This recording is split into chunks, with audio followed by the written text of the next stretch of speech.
क्या भारत बिना शिक्षा के विश्व गुरु बन सकता है? अगर ऐसा नहीं तो फिर उच्च शिक्षा को हर दिन महंगा क्यों किया जा रहा है?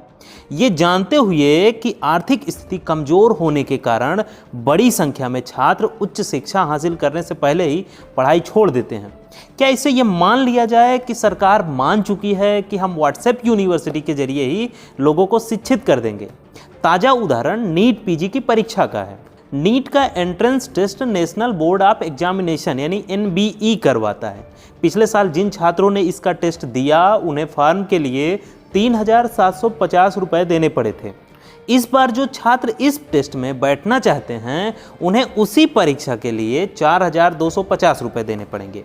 सिर्फ यही नहीं बल्कि इस बार जीएसटी लगा दिया गया है।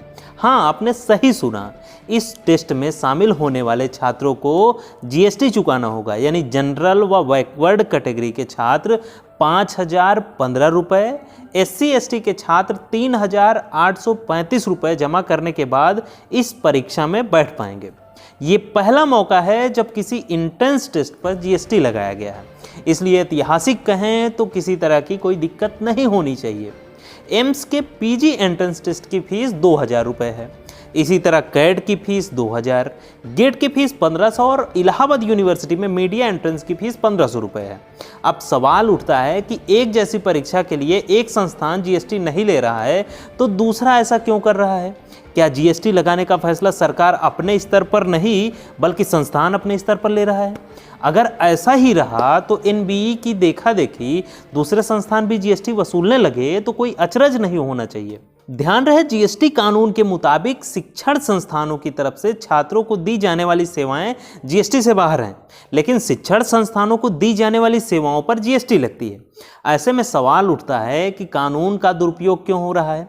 एमडी और एमएस की डिग्री के बराबर ही post graduate program diplomate of national board यानी डीएनबी है। इसकी फीस भी एनबीई तय करता है। इस बार इस पर भी जीएसटी लगा दी गई। 2019 में डीएनबी छात्रों ने सालाना फीस के तौर पर 80,000 रुपये भरा, लेकिन इस बार यही फीस 1,25,000 रुपये हो गई। एक साल के भीतर ही 45,000 का इजाफा कर दिया गया। इस फीस में 20,000 रुपये एकोमोडेशन के लिए भी है। एनबीई ने कहा जिन अस्पतालों में हॉस्टल नहीं है वहां एकोमोडेशन चार्ज लौटा दिया जाएगा, लेकिन सवाल वही है, उस पर जो 3,600 रुपये जीएसटी वसूला गया उसे नहीं वापस देने की बात कही गई।